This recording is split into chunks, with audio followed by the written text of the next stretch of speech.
fellow countrymen and countrywomen, I've been told that you are seeing me, but me, I'm not seeing you. But if you are seeing me, then that's all right. Today, I want to talk about one main point and three other points, important points, but no, I will not talk too much about them because that's not the purpose for today. The main point for today is Ebola.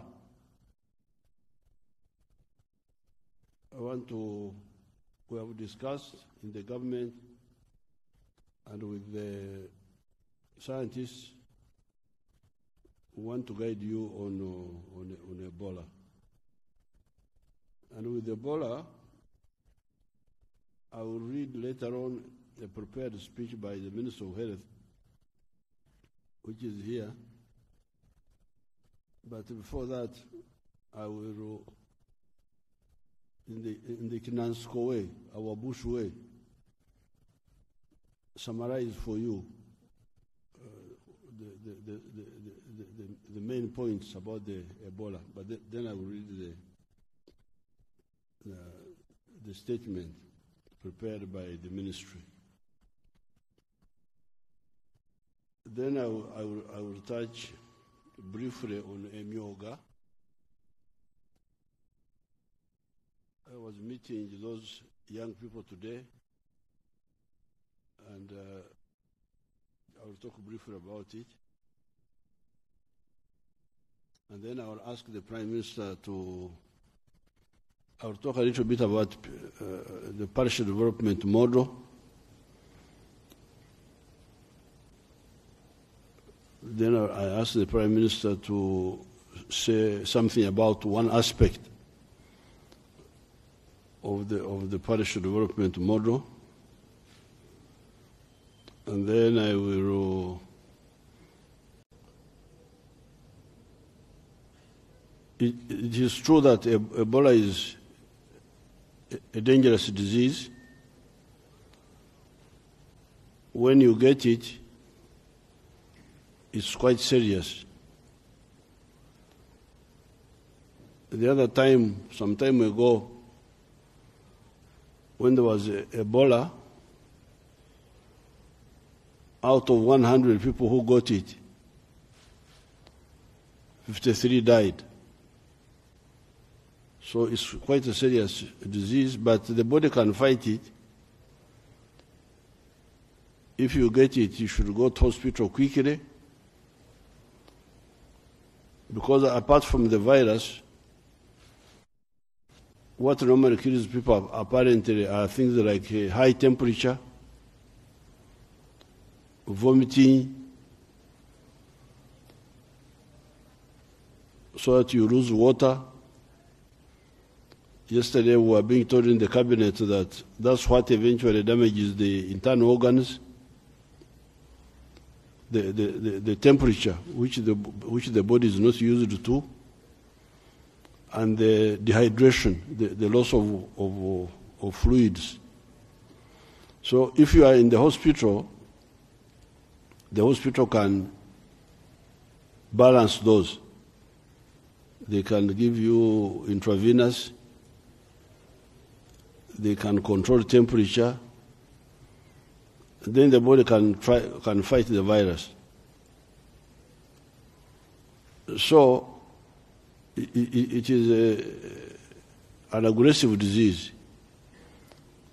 However, the good news is that it is not as infectious as corona. The corona, the one we have been fighting with. The big problem with corona is that it goes through breathing, airborne. It is airborne. when I sit with you, near you, and you near me, through breathing, you can infect me. Or I can infect you. But that's not and that's where Corona was dangerous. Because you sit in the car, in a taxi, and you get it through breathing. You sit in a nightclub, you get it. In the church, you get it. In the school, because it is going through air. Now, the good thing with Ebola is that it does not go through the air, through breathing. It goes through contact. Contact. My body to be in touch with yours, and the fluids from you or me to reach you. Sweat, saliva. If you have sex, feces and other excretions, blood transfusion, but contact.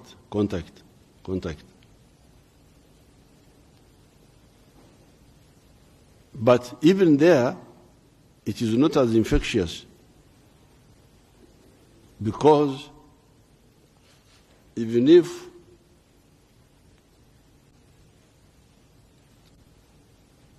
fluids from somebody get on my skin,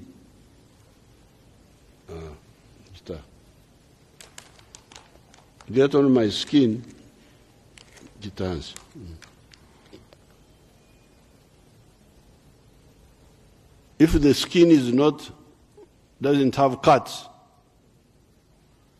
I will not be infected.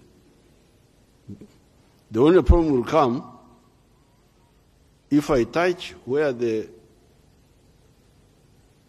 sick person smeared me with something, then I touch my eyes or my mouth or my nose,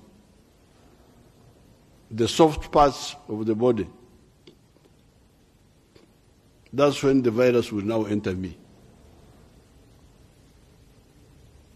So therefore, we who are used to fighting wars, when we had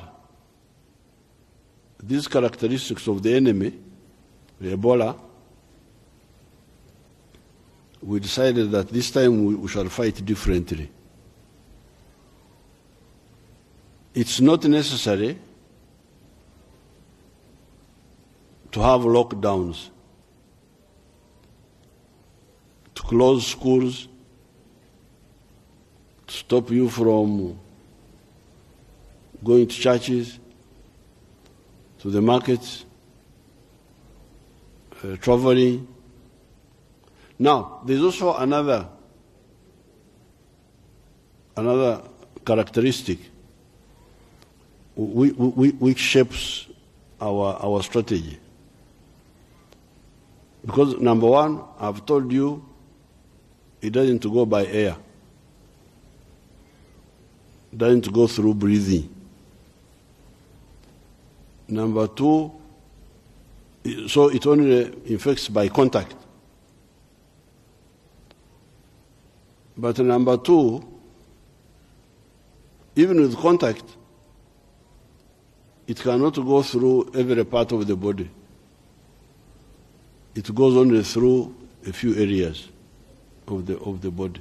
The eyes, the mouth, the nose, the soft parts. Otherwise, here on the skin, it can stay there. And if I don't transfer it by touching myself, it will stay there until it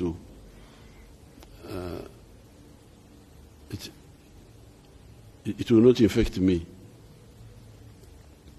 But there is another weakness on the side of the virus, number 3, which shapes our strategy. This is that although it stays in the body for a number of days, I think it stays in the body for 21 days or something, somebody said, it can be there, but not showing itself.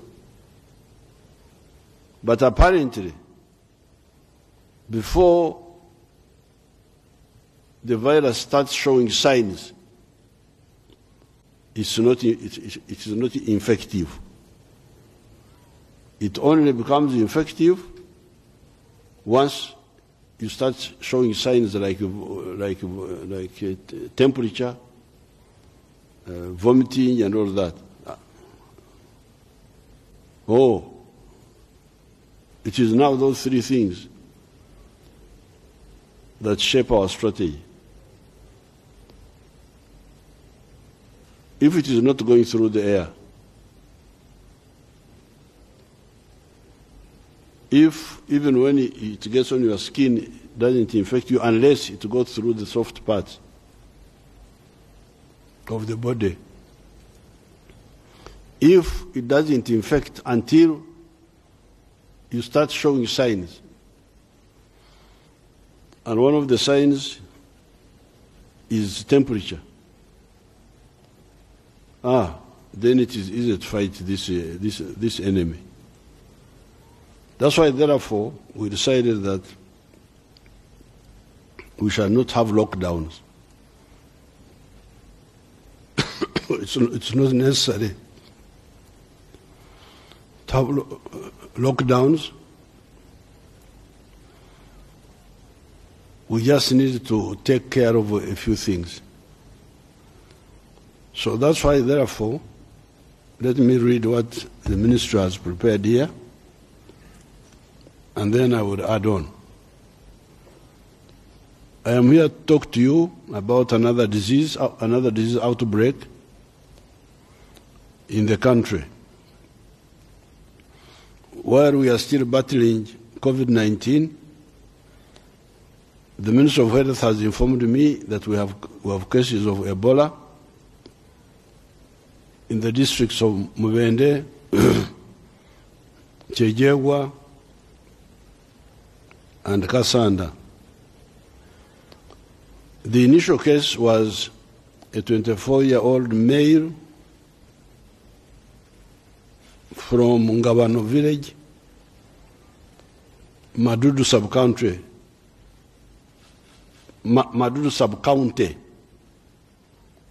Mubende district. This person was seen on the 15th of September, 2022, at Mubende Regional Referral Hospital. He was found to have signs and symptoms that included fever, diarrhea, vomiting, chest pain, pain in swallowing, and dry cough. He was isolated and given supportive treatment while investigations were going on. On the 17th September 2022, he developed yellowing and bleeding from the eyes.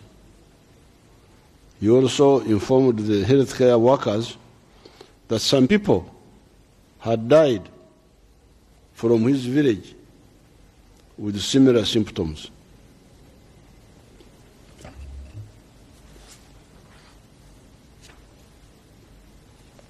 This prompted the healthcare workers to take off blood for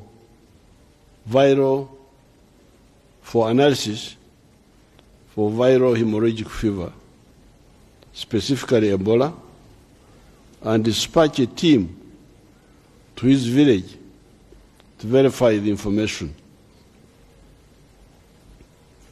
Unfortunately, we lost this man on the 19th of September 2022, the day that his sample was confirmed positive for Ebola. As of yesterday, 27th September 2022, there were 24 confirmed cases of Ebola virus and 5 deaths from the districts of Mubende, Kyejegwa, and Kasanda.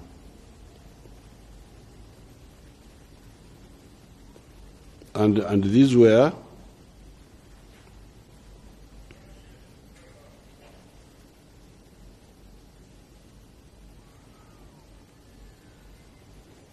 so 5 people are the ones who have died. You have been seeing in the press wonderful monitor newspaper, the one which works for the enemy. They have been proclaiming, I don't know how many have died, I don't know how many, but the people who have died here are 5. Now, the 24 confirmed cases. I don't know whether the 24 included the 5 who died or they included the 5. So 24 people confirmed, 5 of them dead. That means infected but not dead, 19. I'm sitting here with all the powerful people of the ministry. There's Dr. Jenna Cheng, there's Dr. Diana Twine, there's Dr. Mwewesa. From here you go to heaven. There's another place. When you go from this, there's no other address. If you want health matters, there's no other place. Then I also have the Prime Minister here. I have Nanka Virwa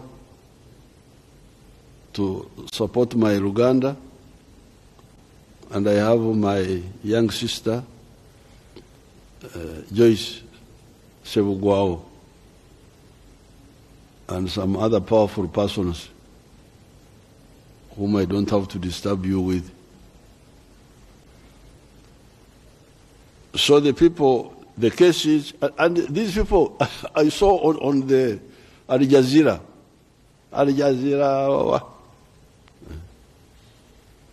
quoting wrong figures from Monitor.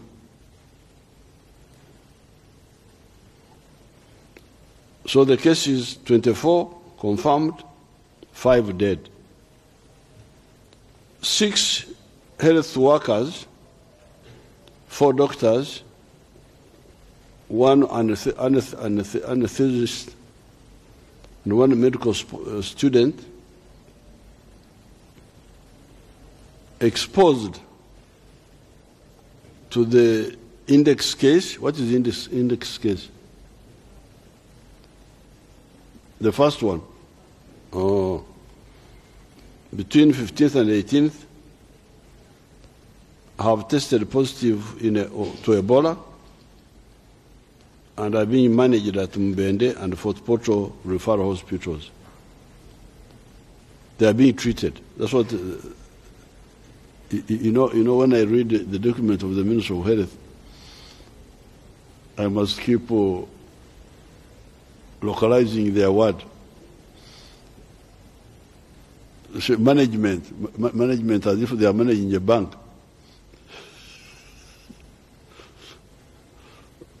For us in our language, we say they are being treated. They are being treated. The table below shows a breakdown of confirmed cases and death by district and sub-county. I have them here. Mubende, Madudu sub-county, confirmed cases 11, dead 5.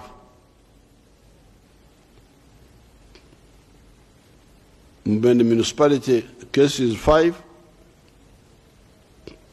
dead nobody. Kasambia 1,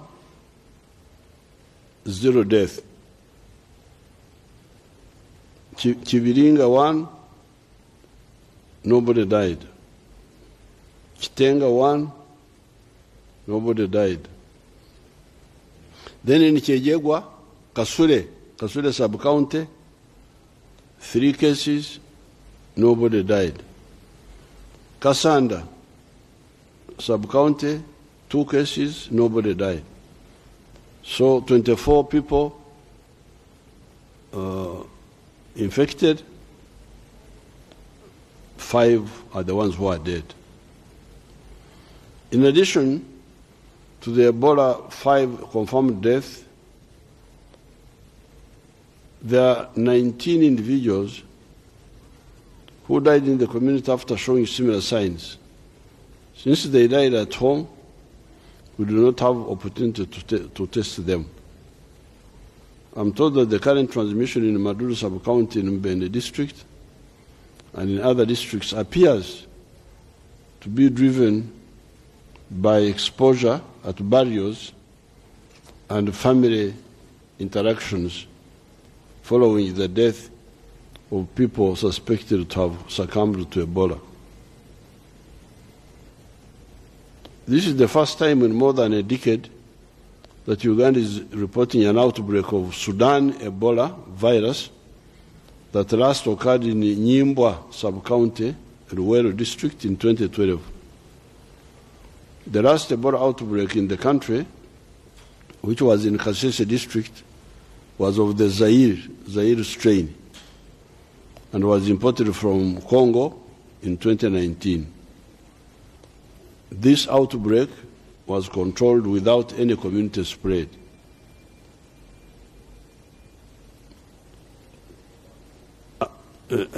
Actually, this disease may not spread so much because the brief I read was that these first cases in Madudu were first reported on the 6th of August, 6th or something like that, or 5th, 6th. So this is more than a month ago, almost 2 months. And these people just kept quiet at home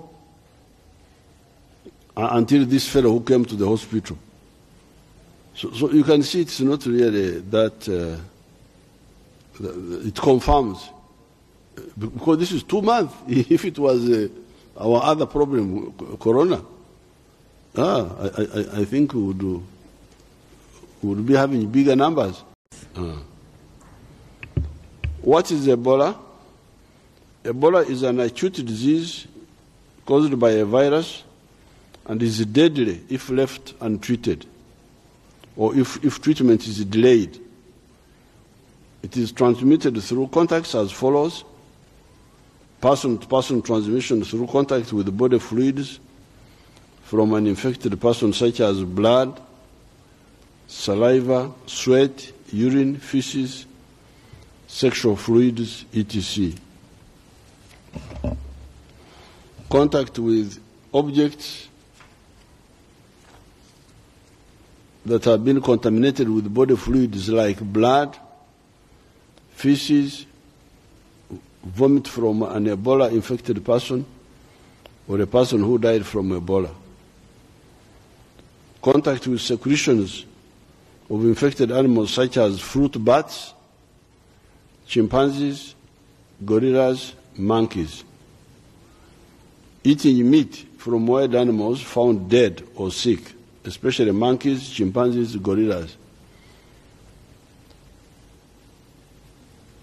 Those cultures of eating those same humans, because gorillas are like human beings. So why some people eat their relatives, I can't understand. I've got cows, some of our people have got goats.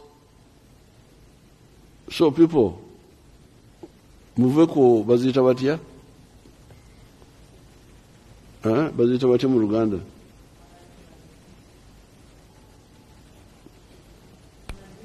Okulya amazike. Amazike, those are gorillas. Naye buno Enkima. Enkima, muve ku nkima bannange. Enkima si za kulya.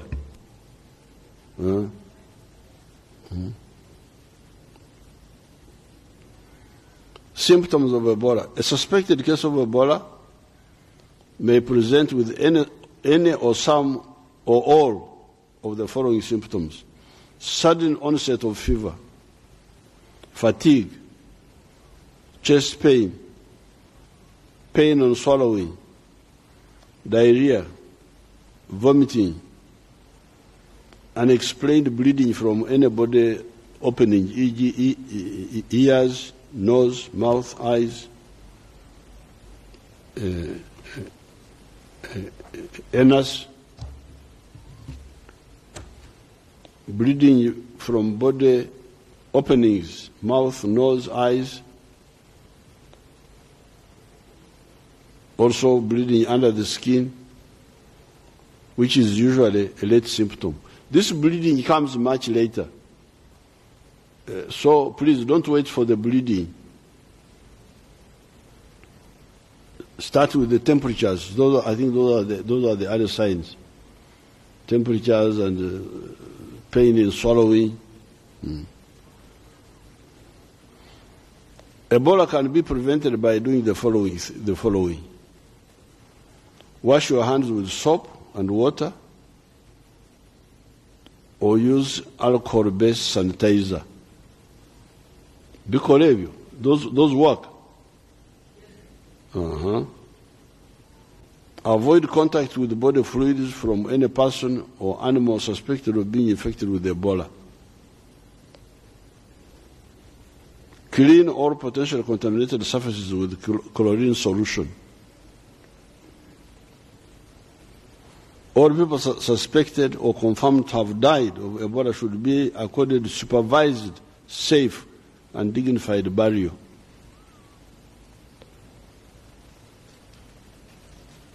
Report all cases with signs and symptoms to the nearest health facility. History of Ebola outbreaks in Uganda. Several Ebola outbreaks have been reported in Uganda since its discovery in 1976. 2000 Gulu, Masindi and Mbarara, 2007 Bundubujo, 2011 Ruwero, 2012 Chibale, 2015 Kasese. Prior to the West African Ebola outbreak, 2014-2016, the Gulu outbreak in the year 2000 was known to be the biggest and most complex Ebola outbreak in the world, with 425 confirmed cases and 224 deaths, including 31 health workers. However, it now ranks number 3 after the West African problem and the DRC 2018-2019 outbreaks. The Sudan Ebola virus is one of the 6 known strains of Ebola. Of these 6, only 4 are known to cause disease in humans: Zaire, Sudan, Bundubujo, and Cote d'Ivoire, Ivory Coast. The first known outbreak of Sudan Ebola virus was reported in 1976 in Nzara, in the then Sudan, now South Sudan, infecting 284 people and killing 151. Since then, there have been 6 outbreaks of the Sudan Ebola virus, with 2 occurring in Sudan, 1979 and 2004, and 4 in Uganda, 2000 Gulu, 2011 Luero, 2012 Chibale, and now 2022.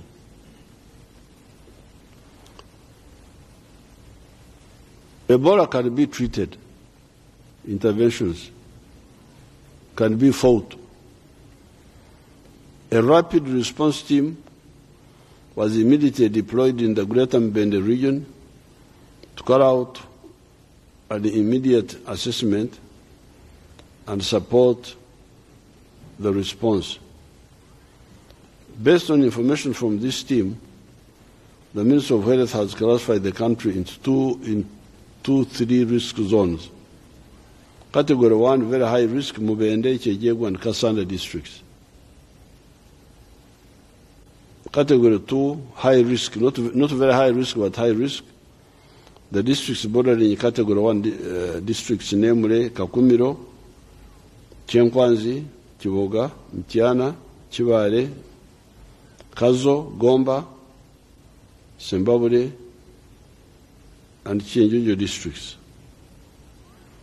Kampala and Wakiso are also included in the category because of ease of movement and trade.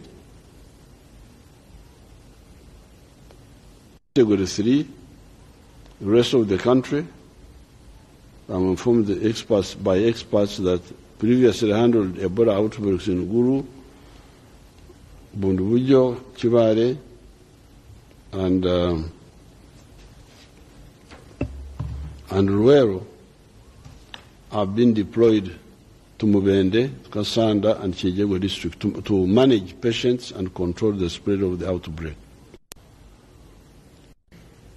The Ebola treatment unit at Mbende Regional Referral Hospital is currently at 51 bed capacity for confirmed cases and 8 beds for suspect cases.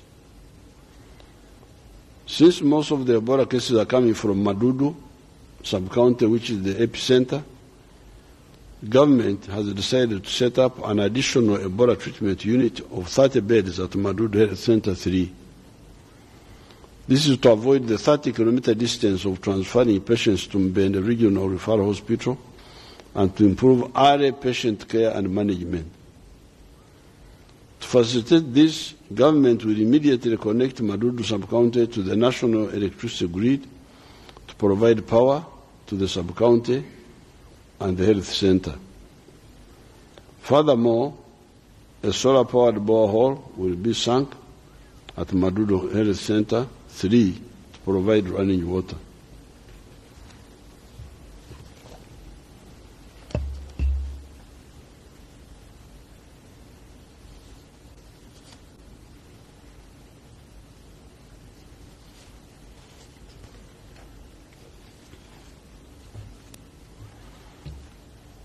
Currently, samples are being tested at the Uganda Virus Research Institute in Entebbe with a turnaround time of results of 24 hours.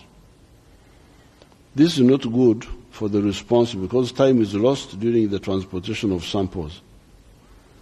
The Minister of Health has informed me that by Friday, 30th September 2022, 2 mobile diagnostic laboratories will be deployed at Mbende district. This will shorten the turnaround time of sample processing and improve timely patient care. Vaccination against Ebola, Sudan Ebola virus.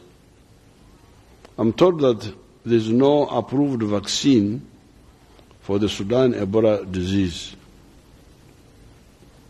However, there are several vaccines for the Ebola Sudan undergoing trials.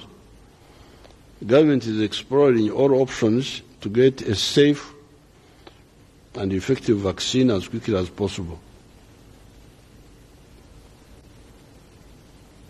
I will update the nation as soon as this becomes available.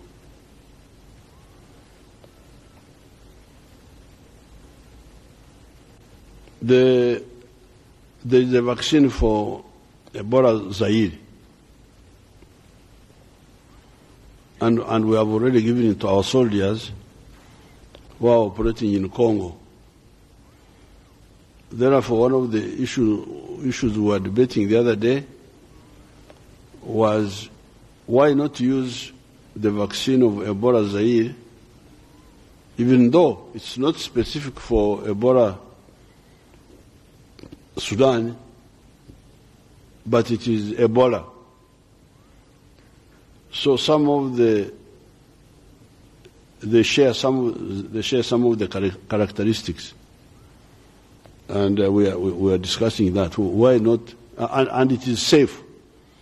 We have found that it is safe because people are already using it, and we have used it on our soldiers. So, is there any harm in trying it? We are discussing that. And also these ones which are being experimented for Ebola Sudan. So even if it is being experimented, it can be used. I want to reassure Ugandans and all residents that the government has got capacity to control this outbreak, as we have done before. Therefore, there is no need for anxiety, panic,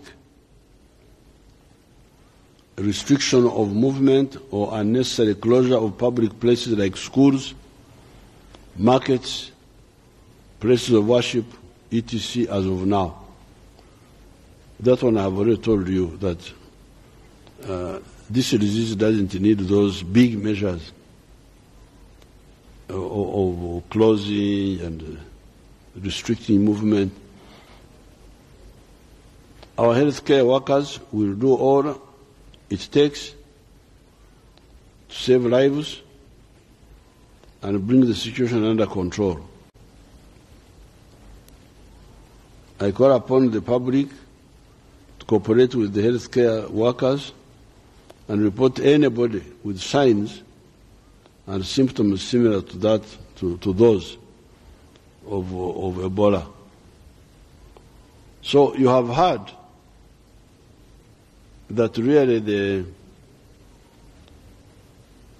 this virus we can fight it more easily than corona,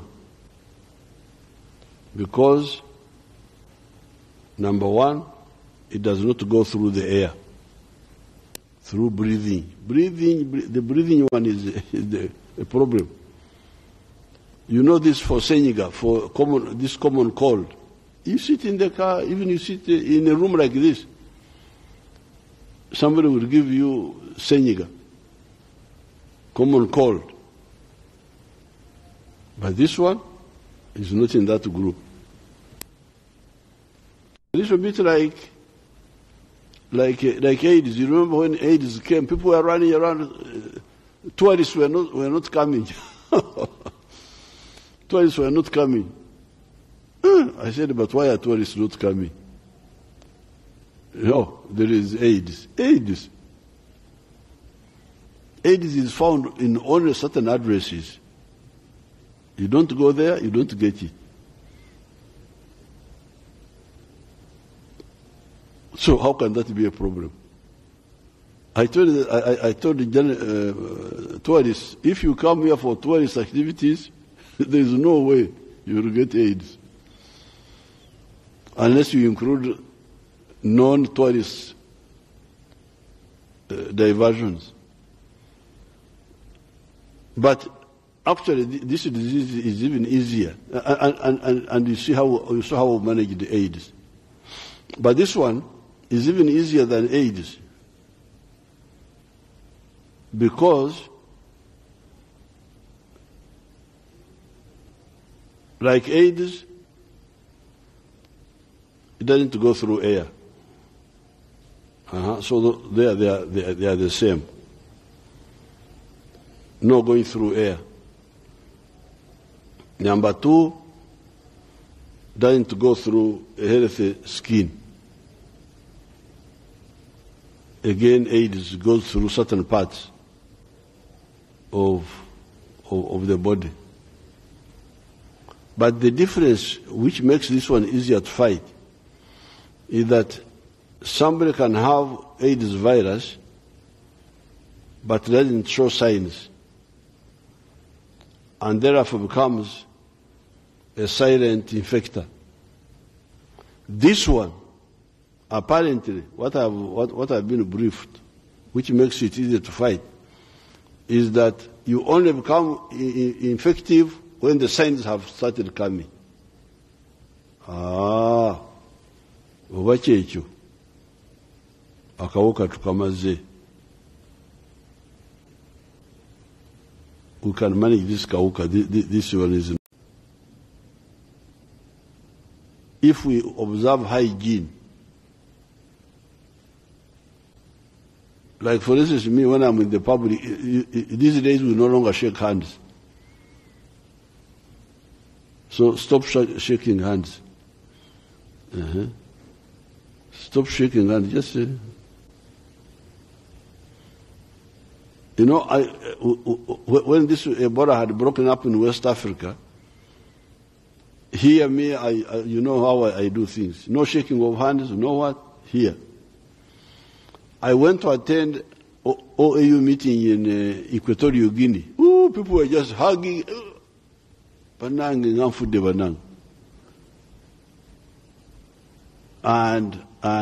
Ebola killed people in West Africa because of that carelessness.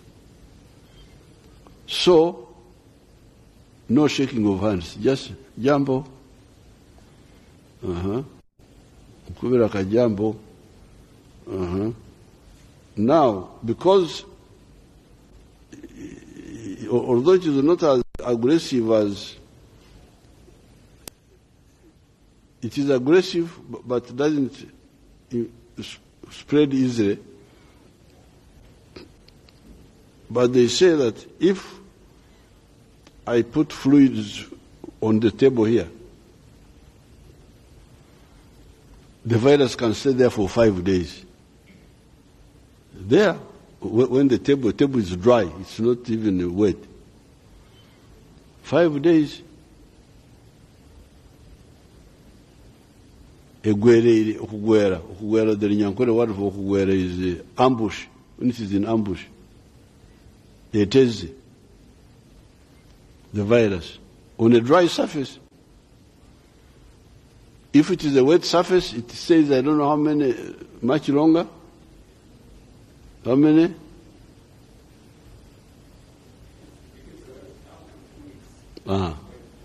If it is a wet surface, 2 weeks. So therefore,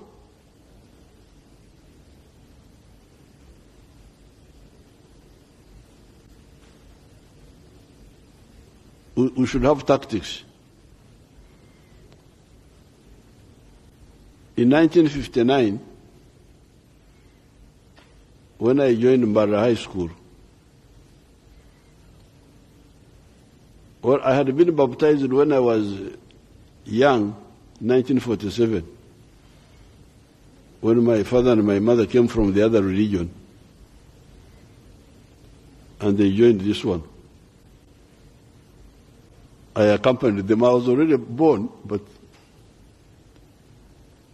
I accompanied them and I got baptized. But in 1959, they said, you must be confirmed.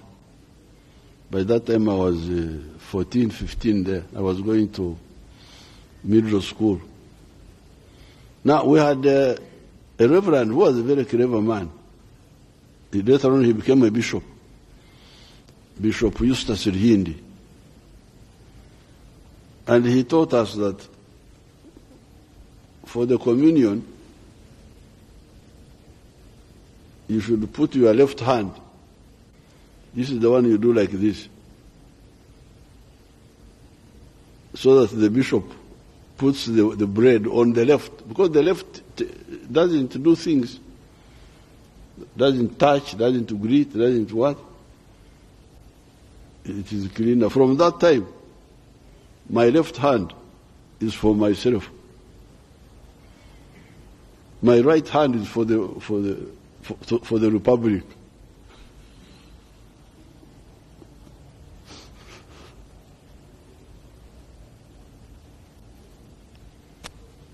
Even now when we are not greeting, but you can say I'm touching using my right hand. But this one, for private use. So, don't touch the soft parts of your body, the eyes, the nose, the mouth, unless you have washed. The minister here can tell us the washing. Washing, what do we do with washing? Washing how? Or you can ask one of your people, if you, I don't know why you want to handle it. Because the washing, avoid touching your soft parts, don't touch your eyes, don't touch your mouth, don't touch your nose with hands which are not washed. For me, I have my left hand which is dedicated for myself. This one, I gave it, it's now 63 years since I surrendered it to the Republic. But of course I need to wash. So how do I clean this Republic hand? How do I clean it to make sure it is? You help us. With what? Because for the corona, we are sure that the alcohol, that even soap, ordinary soap can handle it. But this one here, you help us.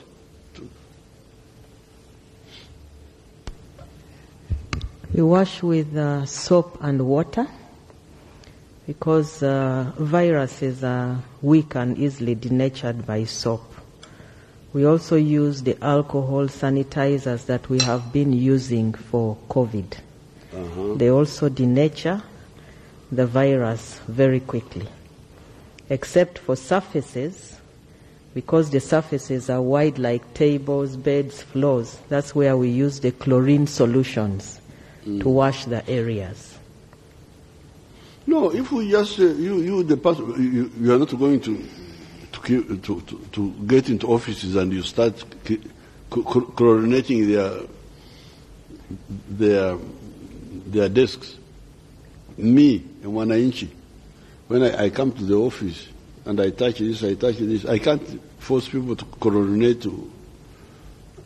We use soap and water. Huh?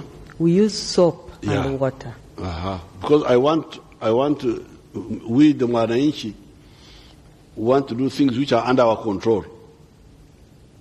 I may not clean offices and the desks or door handles. That is for the office people to do. But me, as a Mwananchi, the way I can be safe is to wash with soap and water, and also to use these sanitizers, the ones we have been using against corona. Are you all agreed with the doctors? Yes. Huh? Yes. Very good. So, therefore, please, this enemy we can fight. Number one, doesn't go through the air. So therefore, church, taxi,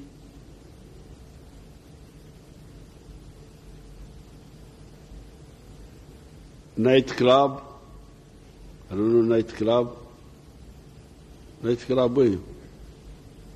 Yes. All those, there is no danger. But the danger, secondly, the virus doesn't go through the hard part of the skin. It only goes through the soft parts. And the soft parts are what? The mouth, the nose, the eyes.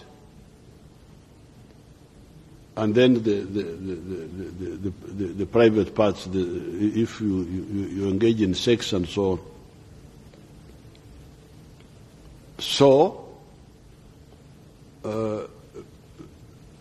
but the virus doesn't die immediately, it stays. The virus stays either on the surface for 5 days, or if it is a soft, a wet place, it can stay even for 14 days. So therefore, the big battle, the big weapon we have is washing your hands and not touching yourself, touching your soft parts without washing your hands first. But if the washing of hands kills the virus with soap and with sanitizers, akawuka tukamaze. Now I don't know whether the minister has something to add on to this one.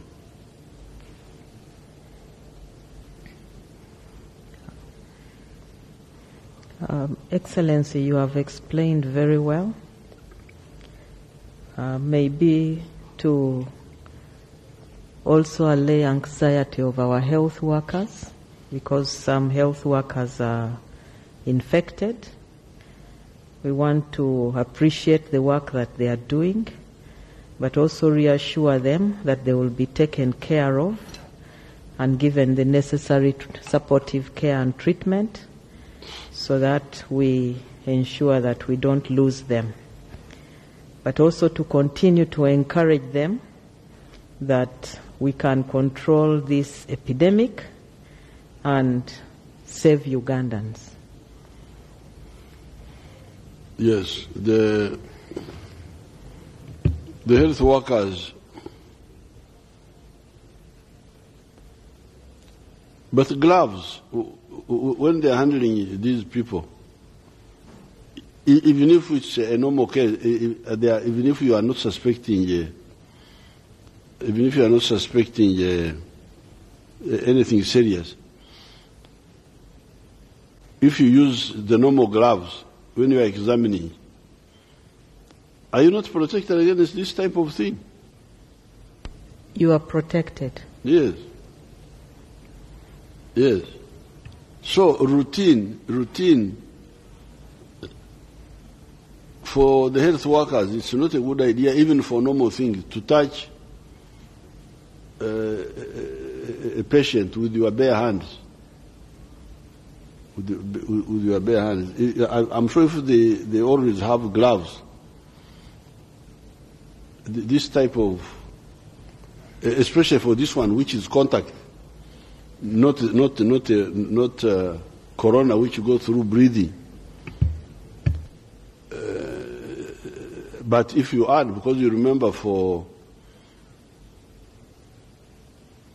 corona we were having face shields and masks. So if you can protect yourself against corona, which is more dangerous, it is much easier to protect against this one, in my opinion. I'm using my experience as a general to how to fight an enemy. Because if I protect my face and my mouth and my hands against corona, because corona is the extreme enemy. Why? Because it goes through breathing. Now, sure, it's much easier to, because even with AIDS, you remember people examining AIDS patients with gloves, and there will be no problem. We had few of our people infected at the beginning. For instance, I know one of our supporters who was a medical worker. She was a midwife, and she got infected with AIDS because of delivering other women. But since we knew that, I don't think we have any more of those cases. So the health workers, they should be issued with gloves, with the no, you don't have to put the whole suit to cover I don't think here you need to cover the whole body for this one here, this Ebola. I don't know. Do you have to? If you are in normal. For the normal routine patient care, no. Only your gloves and an apron are good enough. And the mask for anti-corona? Yes. Mm-hmm. But when you are in the isolation treating the sick Ebola patients, yes, that's when you cover wholly and completely. But here you are, yes. Okay, so now on do you have anything to add on Ebola? Excellency, you have explained everything. Thank you. Thank you very much. You people, do you have anything to add? Very good. So now, I just want to mention Myoga. Today I was having a meeting with Minister Kasoro and the Myoga mobilizers, my mobilizers. They are doing a wonderful job because you remember our strategy to get all our people out of poverty has got 3 layers or levels. Level 1,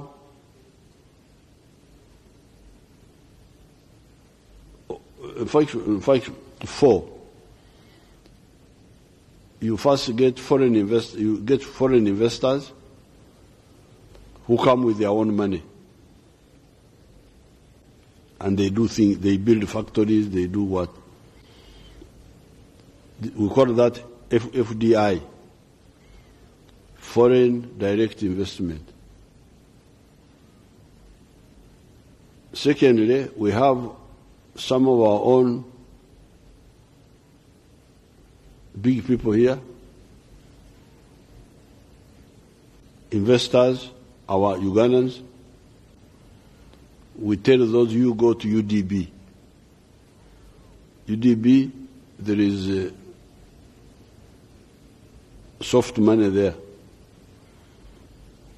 where you can get a loan at 12% or less. And then now, we have insisted on PDM, Parish Development Model. And there we are sending money. 100 million per parish in the whole of Uganda. And there, you form circles. By the people who are doing the activities, mainly the farmers. You make your circle, and the government send the money to the circle, not to anybody else. To the circle, which is comprised of farmers themselves. There is a parish development model committee chaired by the LC2, but that one is to monitor and supervise, but not to handle the money, not to decide who gets first and who gets last. No, just to monitor and be sure that the money is not being stolen or being diverted or being put in other things. That's all. So that is the third level. First level, FDI, foreign direct investment. Second level, Abagagga, rich people who can go to the UDB. Third level, PDM, the circles. Fourth level are the myoga. The myoga are at the constituency. And quite a number of them are in non-agricultural activities. Tailoring, carpentry, metalwork, mechanics, like that. Now, according to Kasoro, it's now doing very well. About 4-point-something million have joined. They're already involved. They were supposed to give me some facts about how these are performing individually. But they are going to have an exhibition in November, so we shall give you the facts. But I want to encourage you, I want to thank the mobilizers. They have done a good job. They were telling me now that they have got a saving of 76 billion shillings. These are Myoga people, 76 billion.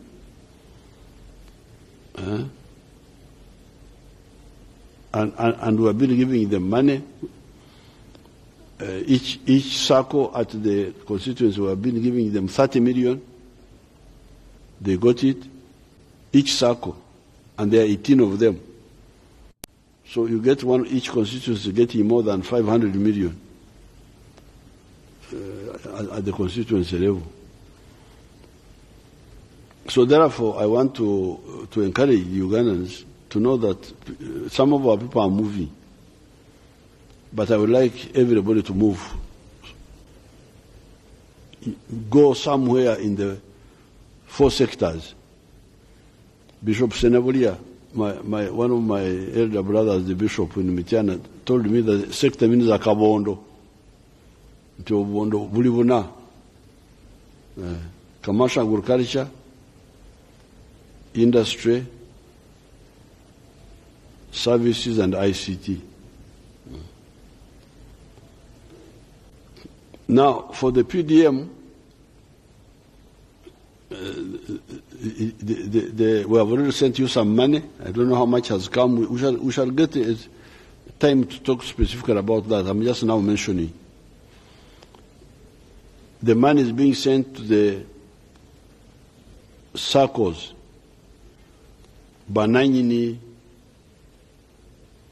Kawefube, Nanyini Mirimo. The farmers who are in the circle. These are the ones we are sending money to their account. But as we were shifting, because you remember this money was being used by NADS to buy seedlings and materials and give them to Operation Wealth Creation, to Kuzigaba, to give them to the people they select. But it worked. It worked quite well. That's how coffee production has gone from 3 million bags to now 8 million bags. So it worked. But complaints were beginning to come. Because our sirikale, our soldiers, were the ones now deciding to give this one, to give the other one. Medicine, if you think the nurses are not giving you the medicine properly, here is the medicine, these are the instructions. You give, treat, follow the instructions and handle yourselves directly. That's why we give them the money. You do the things yourselves now. We have given you this money, 100 million per parish each year. Next year we shall add another 1 million. another 100 million. So in the 4 years of this Sanja, the parish will get 400 million or 400 million. Now, and also save and add on. This is your bank. In Ontobo, this is a nucleus. This is a nucleus. In Ontobo Mutanikirao. And save and have more money, which you can use to borrow yourselves. This is your bank. Instead of going to the money lenders, what have you now? You lend yourselves now. NRM evalamide. Evalamide nti bamwananchi babulu muluka. NRM evalamide million chikumi times 5 in Exanja, that is 500 million. Atena mwongereze kwezamu. Then you have your own bank. This is what we are telling you. But now, so that one is moving. It's moving. They are sending money. They may not have sent the whole 100 million because they were trying to control inflation, but it will be sent by the end of the financial year. Zona zigenda kugwayo. But now, when we shifted from the method of NADs buying from nursery owners, giving it to Operation Wealth Creation, to Kugaba, when we shifted, some of our people had planted seedlings because they already used that system to make seedlings. Then you sell them to NADs or to there's UCDA, Uganda Coffee Development something, and then UCDA, Operation Wealth Creation would distribute. So when we changed, some of our farmers have their seedlings. They are now crying. Let me give it to the Prime Minister to handle. The way we shall see how to help. We are seeing how to help them.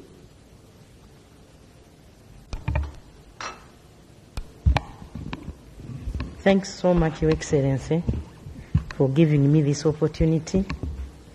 Your Excellency, like you guided in Cabinet, we came up with an implementation strategy to see that our farmers don't lose on time because the rainy season is almost ending. So we agreed that the farmers be identified in Cabinet, the farmers be identified by PDM circles and parish development committees, and be supervised on the supervision of the sub-county extension workers. And we are saying let these farmers be identified by 3rd of October. Now, they should be, those that I identified should be brought to UCDA by 5th of October this year.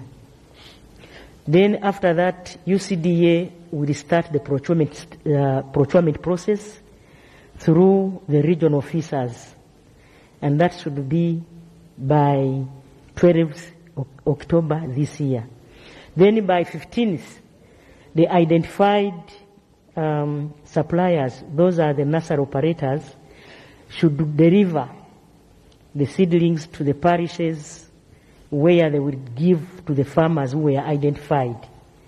The reason the farmers are being identified first is for us to ascertain the quantities that we need to buy. And thereafter, they will be delivered to the parishes. Then the parishes, of course, will be supervised by the parish development committees, the circles, and the distribution will be at parish level. and then farmers will go and plant. But they are going to give farmers who are ready, who have farms which are ready, who have dug holes, which the holes are supposed to be 2 feet deep and 2 feet wide. Your Excellency, after this, like we agreed in cabinet, this season, next season, money will go to PDM circles, which circles will buy coffee like you have said themselves. That is the roadmap in brief. Yes, the money has already gone to the circles. That one will continue. So this one of the seeds, which were already in the garden, is an additional program. It does not replace the other one. Yes. Kwogera. It is additional. The money has already gone to the circles, and we will go until the full amount is finished. So they can also do their own procurement, the circles. This one we are doing in order not to allow for our people who had planted seedlings under the old system of NADS not to lose, and for these seedlings not to go to waste. So that's what the Prime Minister is talking about. That number one, the 2 committees in the parish, the committee of the circles and the committee of the Muluka, sit together and identify farmers who are ready. The farmers who are ready are the ones who have dug holes. They have the holes. The holes are 2 feet wide, 2 feet deep for coffee. And then once we know the number, then they tell us. They tell UCDA. They tell somebody. UCDA or what? Your Excellency, we have extension workers at sub-county who will give that information to the district production office. Extension workers. Extension workers? Yes, at sub-county level. Then the extension worker will transmit this information to the district production officer, who will sit together with Operation Wealth Creation and send that information to UCDA and Ministry of Agriculture. Okay. So now finally, recently when you are having, when Europeans started fighting among themselves, and then here people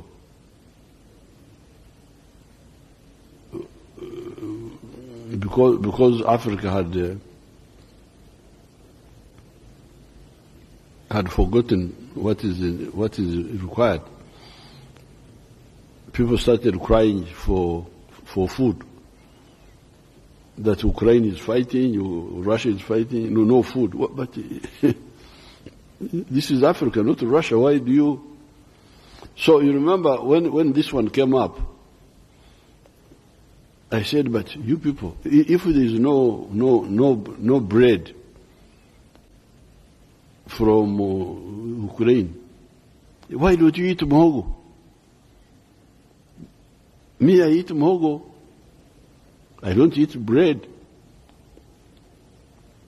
I don't know when I last ate bread. It must be like 15 years ago.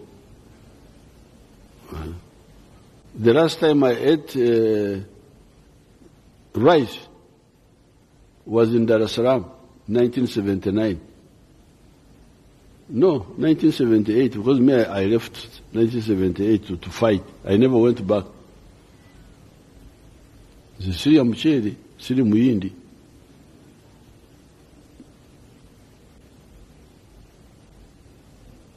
I don't eat bread. I'm not a European. You know me.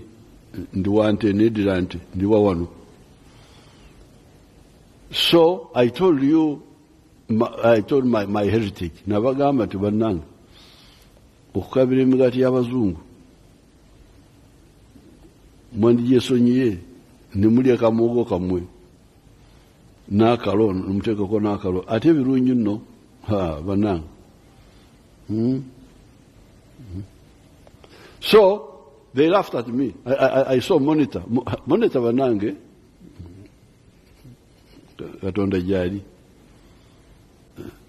They were laughing, oh, Museveni, cassava, Mogo. How can he talk about Mogo? We modern people, we eat bread. Okay. Mugende nze sibalimu, nze sirya Mogo. Sirya nani? Migati. So, now, Ugandans are also quite clever. Some of my children, who are somewhere in the US, when they went to the supermarket, they found Muhogo there. Muhogo. In abana bange bajingulira America, where many of some of these people want to be. They think that if you go to, instead of going to heaven, you go to America. Zinjagala kugenda mugulu kyensubira. Now, this my children bought from the supermarket in America. Now, what is amazing is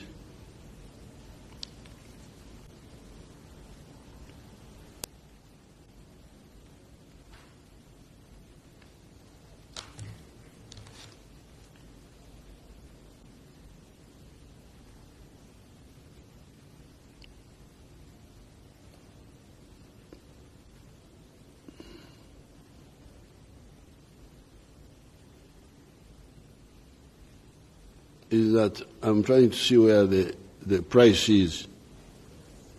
Yeah, but where is it now? Is it printed here? Huh? This one here is 430 grams, which means it is less than half a kilo. Because a kilo is 1,000 grams. This one is 430. But it is $16.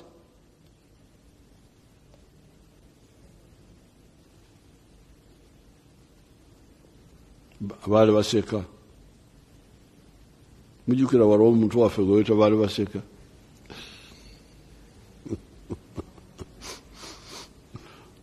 Waliwo Munnayuganda munaffe bamwita baali baseka. So, it means now a kilo is $32. A kilo of this, of maize flour. Sinasoma wano kumanya bye bakozesa, what they use it for.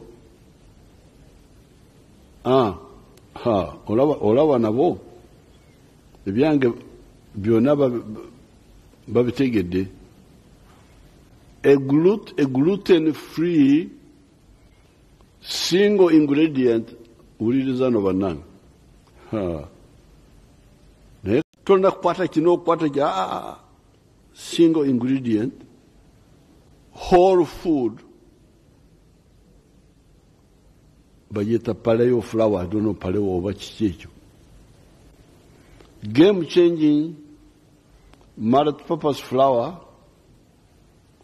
with the taste and texture of wheat. Wheat gye mulwanira, gye mukayanira.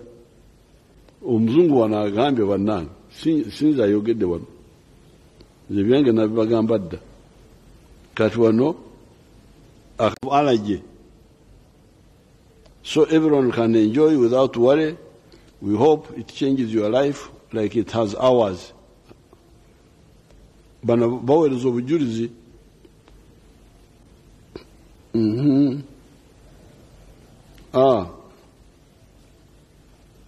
They are now telling you how to make the bread from this one. Byonna biri wano. They are teaching you how to make the bread. Whisk together the flour and salt add oil and warm water, and knead. Knead is to knead until dough is nice and smooth. Dough should not be dry or too wet and sticky. Divide in 6. They are training you how to make the mugati, but mugati of cassava.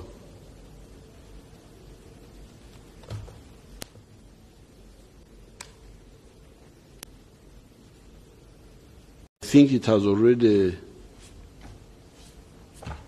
been contained, because when I was reading the spread,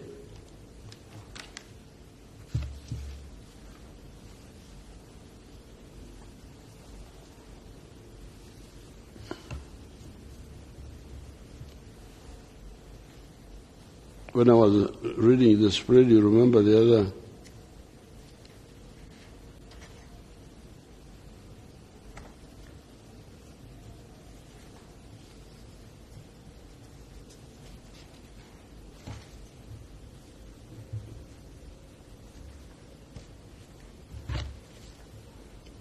Get me the other one of the distribution, where the cases have been reported. So on page 3, you can see they are all just in Niambendi. They are all these cases.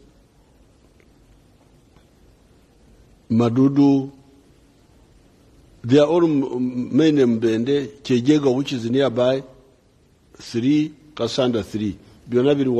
All these are really together.